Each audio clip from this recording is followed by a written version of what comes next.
Happy spring equinox, guys. Spring is in the air. Gala just took me skiing across the field today because I was transferring her back to the main herd because her friend is leaving. And the main herd decided to do me dirty and just go galloping up to the front. So she was already nervous and I haven't handled her much, so that's my bad. But then she just was like, I'm gonna go with them. And the draft horse came out and I was the cart in that situation. So we gonna bring everyone out some more hay because they're little piglets. This is a nice orchard alfalfa type mix that I got in big square bales, which if you don't have a tractor, it's honestly a huge pain in the butt because you have to like unload it by hand piece by piece, which takes forever. That's why all the extra that we didn't feed to them is stuffed into nets because that's the easiest way to move it other than these two flakes. But like the flakes behind, falling. The flakes behind there, like those are only 2 flakes. So you can kind of imagine how big the bale is.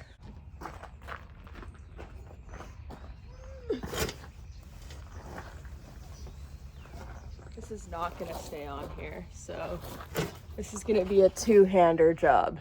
There's been an accident.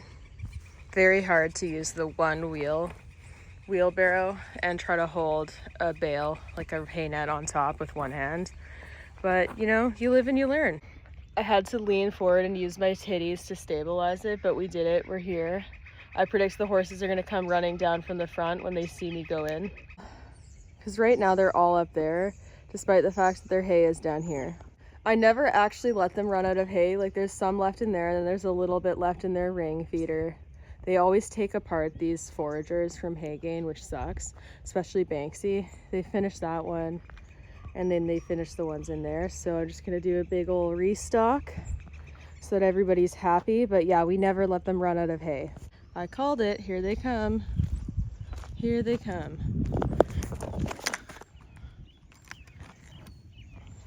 Oh wow, Milo, you goofy goober.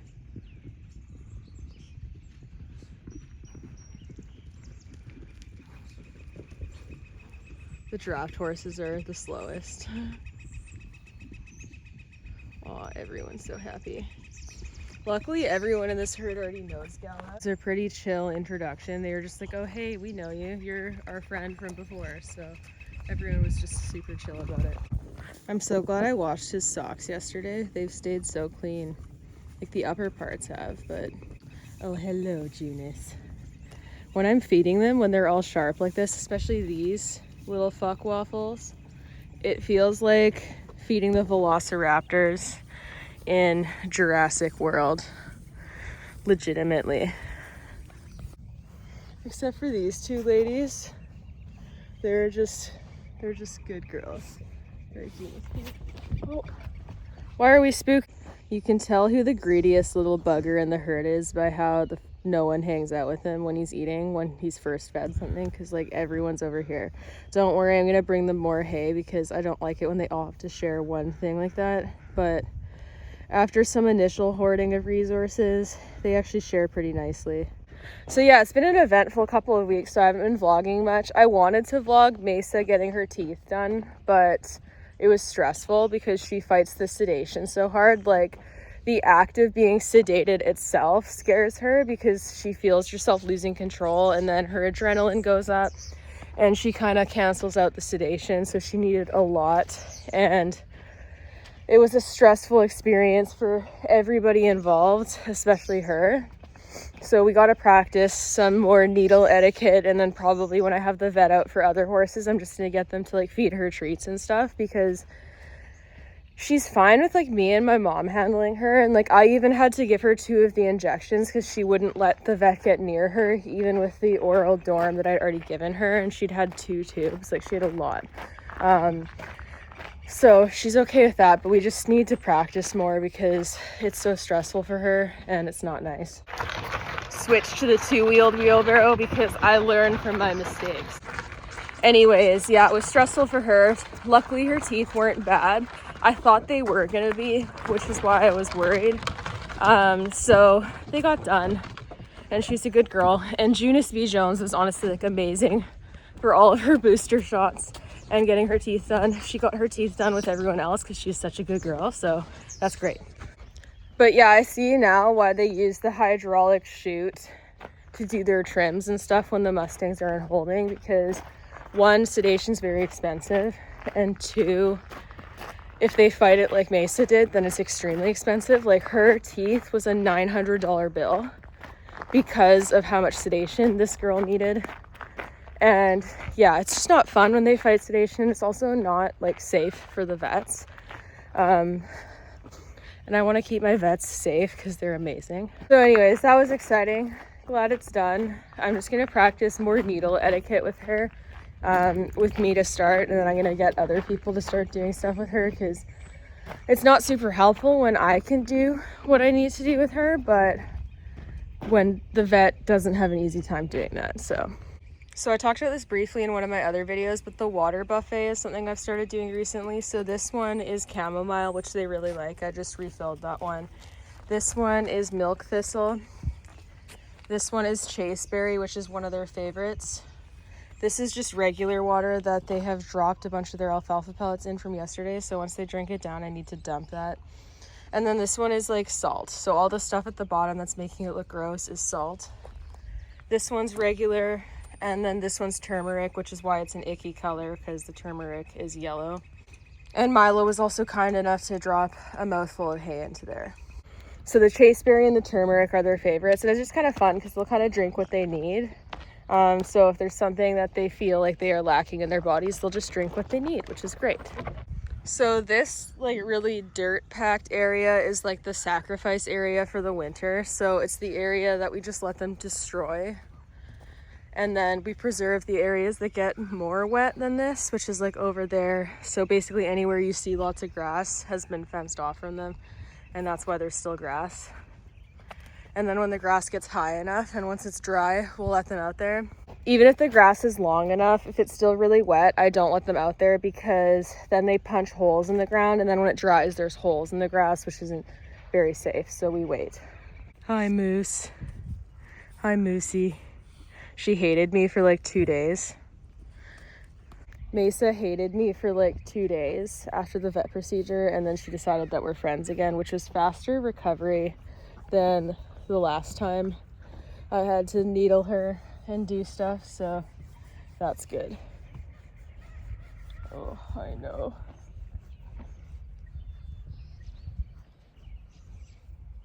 Oh, is that a good itch? Is that a good itch?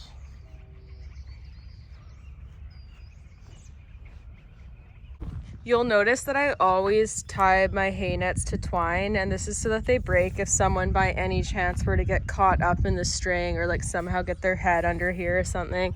It's just for safety.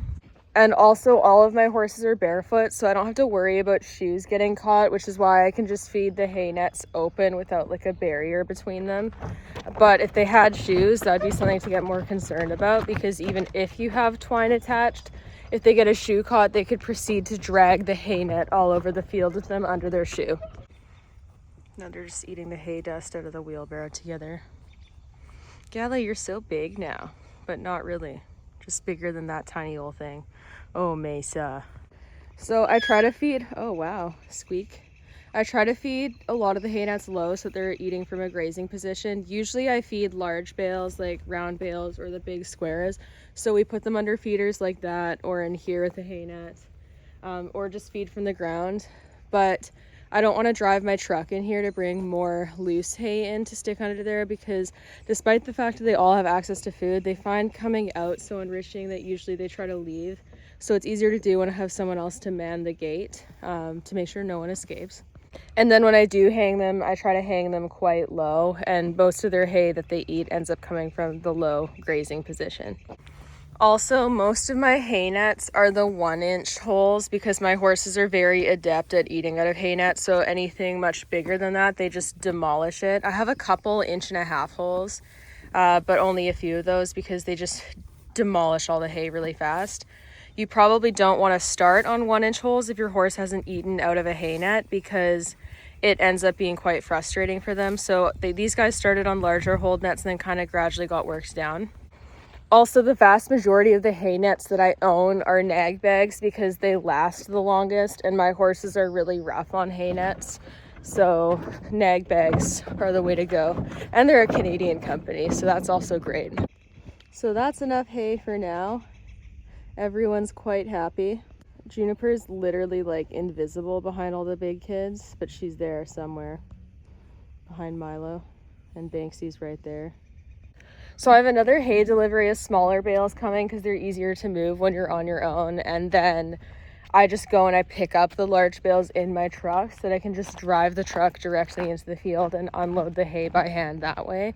And it takes a while, but they're quite a bit cheaper in those big bales. So hi Gala. I haven't fed anyone their supplement feeding yet, but I want to give her more time to settle in first, and so I'll just feed later. I never feed them their supplements at the exact same time because I find that they get less stressed that way, and then they're not expecting to be fed every single time they see me. Are you afraid of the water buckets, Gala?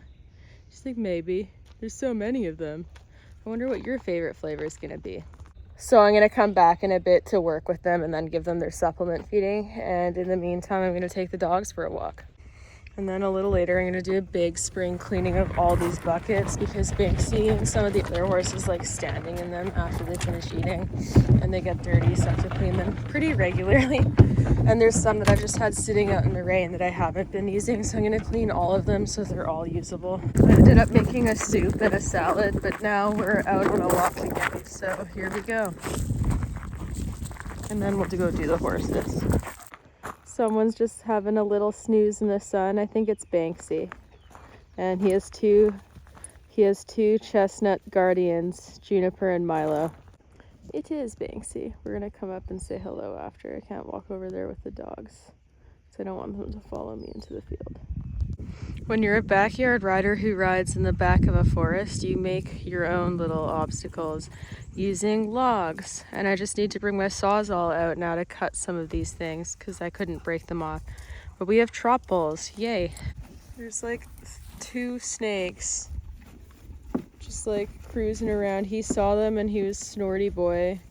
He stomps at like lead ropes if they move like snake-like fashion, so he 100 p would go after a snake, but he kept it together, so good boy. Look at that whole grown man. Look at him.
I've been taking Banksy out alone for walks in hand a lot, and now I'm starting to do some rides because I want him to get more confident leaving where his friends are by himself so he can start to go on rides by himself. So we're just chilling and eating grass and trying to make it a pleasant experience.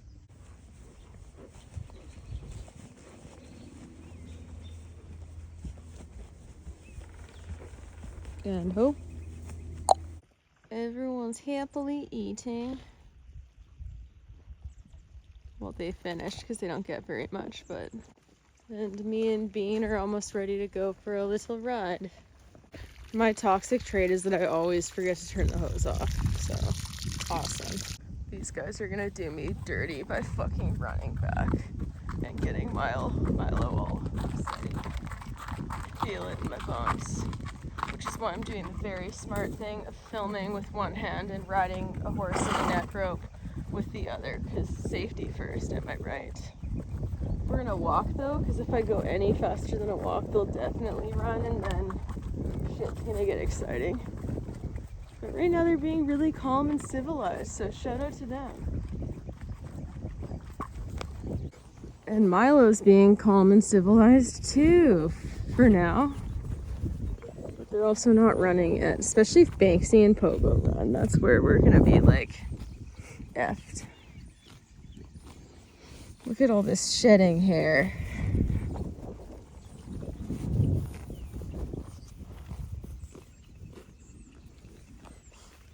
Okay, come on, walk on. He never eats the grass that I think looks really nice.